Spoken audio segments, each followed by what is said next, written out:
दीपक खुद से ही सवाल कर रहा था कि क्या मुझे माही से प्यार हो गया है। तभी माही पीछे से बोली, हाँ। माही की आवाज़ सुनकर दीपक सुन्न पड़ गया। वो पीछे मुड़ा तो उसने देखा माही फ़ोन पर बात कर रही थी। ये देखकर उसने राहत की सांस ली। एक पल को उसे लगा जैसे माही ने सुन लिया हो। फ़ोन पर बात करके माही बोली, आंटी का फ़ोन आया था। वो बोल रही थी कि मार्केट से थोड़ी सब्जियां लेकर आना। दीपक बोला, ठीक है। फिर दोनों बाइक से सब्जी मार्केट चले गए। वहां जाकर सब्जी खरीदते वक्त माही मोल भाव करने लगी। सब्जी वाला दाम कम नहीं कर रहा था और माही जिद कर रही थी कि रेट कम करो। उन दोनों की बहस जारी थी। माही को बहस करता देख दीपक मुस्कुरा रहा था। आखिर में बोला, अच्छा कितना हुआ? सब्जी वाला बोला, 380 हुए, लेकिन भाभी जी 350 पर अड़ी हुई हैं। माही बोली, अरे 350 ही होते हैं। सब्जी देखो पहले अपनी, आलू कितने छोटे हैं। इन्हें खाएं या इनसे कंचे खेलें। और टमाटर भी ढंग से लाल नहीं है। और खीरे देखे हैं, ऐसे हैं जैसे अमीबा पैरामीशियम। एक भी सब्जी ढंग की नहीं है। माही की बात सुनकर दीपक की हंसी छूट गई। दुकान वाला दीपक से बोला, ये क्या पहली बार सब्जी देख रही हैं? दीपक बोला, भाई ये बहुत ठोक पीट कर सामान लेती हैं। सब्जी वाला बोला, फिर तो किस्मत वाले हो आप, जो आपको पसंद किया इन्होंने। माही बोली, हो गया आपका। अब ये बताओ कि 350 में दे रहे हो या नहीं, वरना मैं कहीं और से ले लूंगी। सब्जी वाला हार कर बोला, ले लीजिए फिर, अब क्या बहस करें। दीपक ने उसे 350 दिए, फिर सब्जी ले ली। इसके बाद माही फल खरीदने लगी तो दीपक सब्जी वाले से बोला, सॉरी भाई। सब्जी वाला बोला, अरे काहे का सॉरी भाई साहब, बीवियों का तो काम ही है मोल भाव करना, इसलिए हम लोग उसी हिसाब से रेट बताते हैं ताकि ना उन्हें नुकसान हो ना हमें। उसके बाद कुछ फल वगैरह लेकर दीपक और माही घर आ गए। घर आकर माही ने दादी को फल काट कर दिए। फिर किचन में सरिता जी की मदद की। बाहर हॉल में सोना दादी के साथ बैठकर बातें कर रही थी। वो दादी से बोली, दादी शादी के बाद भाई भाभी को कभी घूमने का मौका नहीं मिला, क्यों ना हम सब कहीं घूमने चले, ताकि वहाँ इन्हें भी घूमने को मिल जाए। दादी बोली, हनीमून? सोना बोली, नहीं दादी, हनीमून नहीं, फैमिली ट्रिप पर चलते हैं कहीं, जहाँ सब साथ जाएं और भाई भाभी को भी अच्छा लगे। दादी बोली, ठीक है फिर गांव चलो, वहाँ कुल देवी की पूजा भी करनी है, घूमना फिरना भी हो जाएगा। सोना बोली, गुड आइडिया, बहुत टाइम से गांव भी नहीं गए हैं, वहीं चलते हैं। इसके बाद दोनों ने पक्का कर लिया गांव जाने का। रात को खाने के बाद दादी अरुण जी से बोली, अरुण, सर्दियों की छुट्टियों में कुछ दिन गांव चलते हैं, बच्चों के कॉलेज भी बंद रहेंगे, तुम्हारा क्या विचार है? अरुण जी बोले, जैसा आपको ठीक लगे माँ। दादी ने बाकी सबसे भी पूछा तो सबने हाँ कहा। फिर अगले हफ्ते गांव जाने का प्लान बनाया। खाना खाकर सब सोने चले गए। माही भी कमरे में चली गई। फिर दीपक से पूछने लगी, दीपक तुम्हारा गांव कैसा है, क्या क्या है वहाँ? दीपक बोला, हमारे गांव में हमारा एक पुश्तैनी घर है। दादी ने 1-2 गाय भैंस पाल रखी हैं, 1-2 नौकर हैं जो दादी और घर का ध्यान रखते हैं। कुछ खेत भी हैं हमारे, जिन पर गांव के लोग खेती करते हैं। माही को दीपक के गांव के बारे में जानकर बहुत अच्छा लग रहा था। वो तो ख्यालों में ही उनके गांव घूम रही थी। फिर बोली, और क्या क्या है वहाँ?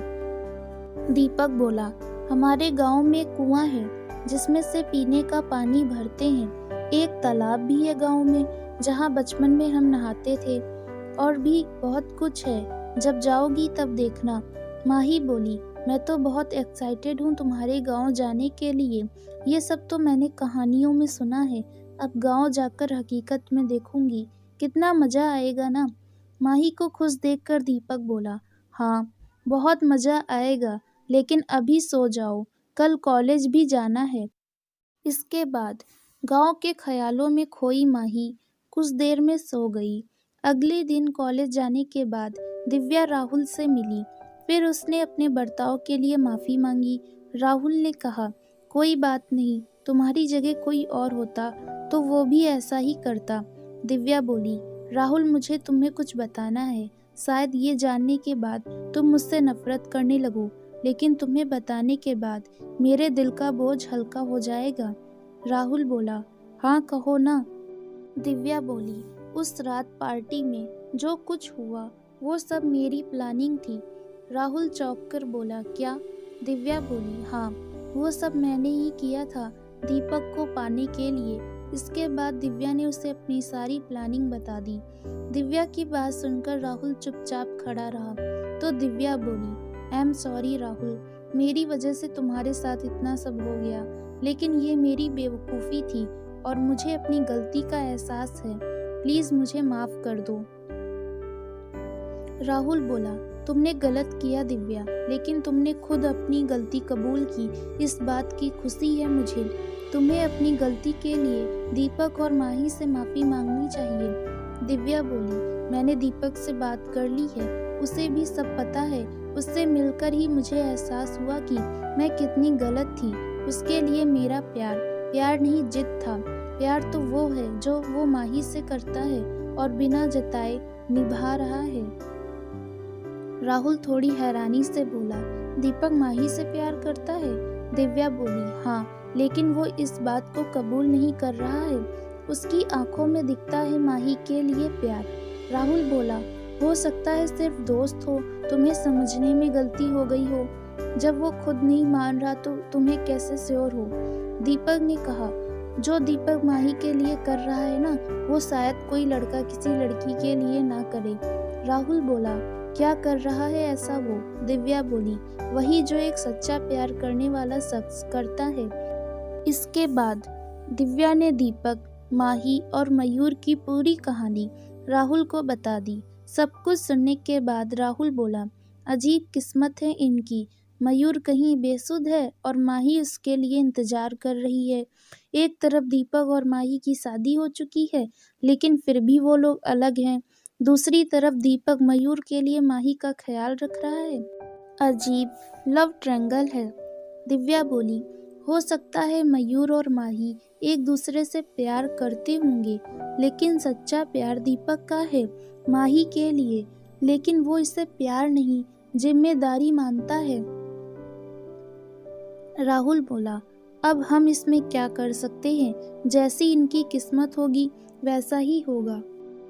दिव्या बोली, नहीं, हम सब कुछ किस्मत के भरोसे पर नहीं छोड़ सकते। हमें इन दोनों को एहसास दिलाना है कि ये एक दूसरे से बहुत प्यार करते हैं। राहुल बोला, लेकिन ऐसा करना सही होगा। माही आज भी मयूर का इंतजार कर रही है। दिव्या बोली, हमें माही को यही तो दिखाना है कि दीपक उसके लिए क्या कर रहा है। ऐसे में उसे दीपक के प्यार को समझना चाहिए। और मयूर का भी कोई अता पता नहीं है, पता नहीं वो कभी ठीक होगा भी कि नहीं। माही कब तक उसका इंतजार करती रहेगी और दीपक कब तक अपने प्यार को जिम्मेदारी समझता रहेगा? राहुल बोला, लेकिन दिव्या, एक बात समझने की कोशिश करो। कल को अगर मयूर वापस आ जाता है तब क्या होगा? तब उसे लगेगा कि दीपक और माही ने उसे धोखा दिया है। ऐसे में इनका आपस का रिश्ता बिगड़ जाएगा। दिव्या बोली, उस समय मयूर को समझना होगा कि उसके जाने के बाद क्या क्या हुआ है। उसे समझना होगा कि प्यार सिर्फ करके पूरा नहीं हो जाता, बल्कि उसे निभाना पड़ता है। और दीपक ने अपनी दोस्ती और जिम्मेदारी अच्छी तरह से निभाई है। अगर ऐसे में उसे माही से प्यार हो गया हो तो कोई बड़ी गलत बात थोड़ी है। प्यार तो किसी से भी हो सकता है। राहुल बोला, मैं तुम्हारी बात से सहमत हूँ, लेकिन एक बार फिर से सोच लो, कहीं ये गलत तो नहीं। दिव्या बोली, मेरा तरीका गलत हो सकता है, लेकिन दीपक का प्यार सच्चा है और मैं उसे इस बात का एहसास करवा कर रहूंगी। क्या तुम इन दोनों को मिलाने में मेरा साथ दोगे? राहुल बोला, ठीक है। इसके बाद दिव्या ने हाथ आगे बढ़ाते हुए कहा, फ्रेंड्स, तो राहुल ने भी हाथ आगे बढ़ाकर उससे अपनी दोस्ती की शुरुआत की। कुछ देर बाद दीपक और माही कॉलेज आ गए। क्लासरूम में जाने के बाद वो अपनी सीट पर चले गए। कुछ देर में राहुल माही के पास आया और बोला, कैसी हो माही? माही बोली, मैं अच्छी हूँ, तुम बताओ। राहुल बोला, माही तुम सही कह रही थी। अगर दिव्या मुझसे प्यार नहीं करती तो मुझे उसे जाने देना चाहिए, तो अब मैंने उसका पीछा छोड़ दिया है। माही बोली, लेकिन तुम तो बोल रहे थे कि तुम उसके दिल में जगह बना कर रहोगे, फिर अब क्या हुआ? राहुल बोला, अरे उसके नखरे बहुत हैं, कौन झेलेगा? वैसे भी बहुत से ऑप्शन हैं मेरे पास। दीपक, जो अब तक उन दोनों की बात सुन रहा था, वो राहुल की ऑप्शन वाली बात सुनकर थोड़ा चौंक गया। वो सोचने लगा, ये फिर से उसी लाइन पर आ गया। मैंने तो सोचा था इसकी और दिव्या की कुछ बात बन जाए, लेकिन इसने तो उसके बारे में सोचना ही छोड़ दिया। दीपक को ख्यालों में डूबा देख राहुल बोला, सही कह रहा हूँ ना दीपक? दीपक उसकी बात सुनकर बोला, क्या? हाँ सही कह रहे हो, लेकिन एक बार और ट्राई कर लेते, शायद मान जाती वो। राहुल बोला, अरे लेकिन उसके नखरे कौन उठाएगा? मुझे तो ऐसी गर्लफ्रेंड चाहिए जो शांत हो, समझदार हो और सीधी सादी हो, बिल्कुल माही जैसी। दीपक को अब राहुल की बात सुनकर गुस्सा आ रहा था। वो सोच रहा था कि माही कुछ कहकर इसे डांट दे। तभी माही हंसते हुए बोली, तुम कभी नहीं सुधरने वाले, है ना? राहुल बोला, तुम्हारी जैसी लड़की मिल जाए तो सुधरने को भी तैयार हूँ। उसकी बातें सुनकर माही को हंसी आ रही थी और दीपक को गुस्सा। वो उठकर क्लासरूम से बाहर चला गया। उसे जाता देख माही ने उसे रोकने की कोशिश की, लेकिन वो नहीं रुका। बाहर उसे दिव्या मिल गई। दिव्या ने उसे हाय हेलो कहा। दीपक ने भी सुस्त सा हेलो कहा। दिव्या बोली, क्या हुआ, मूड ऑफ है तुम्हारा? दीपक बोला, नहीं कुछ नहीं, मैं ठीक हूँ। दिव्या बोली, कहीं राहुल की वजह से तो मूड ऑफ नहीं है? दीपक बोला, नहीं ऐसा कुछ नहीं है, बस थोड़ी पढ़ाई की टेंशन है और कुछ नहीं। दिव्या बोली, अच्छा, वैसे राहुल मिला था मुझे, प्रपोज कर रहा था, लेकिन मैंने रिजेक्ट कर दिया। दीपक झट से बोला, क्यों? फिर संभलते हुए बोला, मेरा मतलब है कि तुम्हें उसे एक मौका तो देना चाहिए था ना। दिव्या बोली, अरे नहीं, वो मेरे टाइप का नहीं है, इसलिए मैंने मना कर दिया। लेकिन तुम ध्यान रखना जरा, कहीं वो माही को प्रपोज ना कर दे, वैसे भी सिंगल है वो। दीपक बोला, अरे नहीं ऐसा कुछ नहीं होगा, और अगर वो प्रपोज कर भी देगा तो माही रिजेक्ट कर देगी, वो मयूर से प्यार करती है। दिव्या बोली, अब मयूर तो यहाँ है नहीं, उसे एंटरटेन करने के लिए, तो कहीं ऐसा ना हो कि वो राहुल में मयूर को ढूंढने लगे और उसे भी राहुल से प्यार हो जाए। दीपक को दिव्या की बात लॉजिकल लगी। उसे गुस्सा आ रहा था कि दिव्या ने राहुल को रिजेक्ट कर दिया, इस वजह से राहुल माही के पीछे पड़ गया। वो बोला, तुम राहुल को एक्सेप्ट कर लेती तो वो ये सब नहीं करता ना। दिव्या बोली, अरे लेकिन जब मैं उससे प्यार ही नहीं करती तो क्यों एक्सेप्ट करूं? मेरी तरफ से वो आज़ाद है, वो कुछ भी करे, मुझे उससे क्या। वो तो मैं तुम्हें बस बता रही थी कि हो सकता है राहुल माही को प्रपोज कर दे, लेकिन जब तुम माही से प्यार करते नहीं तो तुम्हें भी फिक्र करने की जरूरत नहीं, तुम भी चिल करो। दिव्या दीपक को माचिस लगा रही थी और बहुत हद तक उसमें कामयाब भी हो गई थी।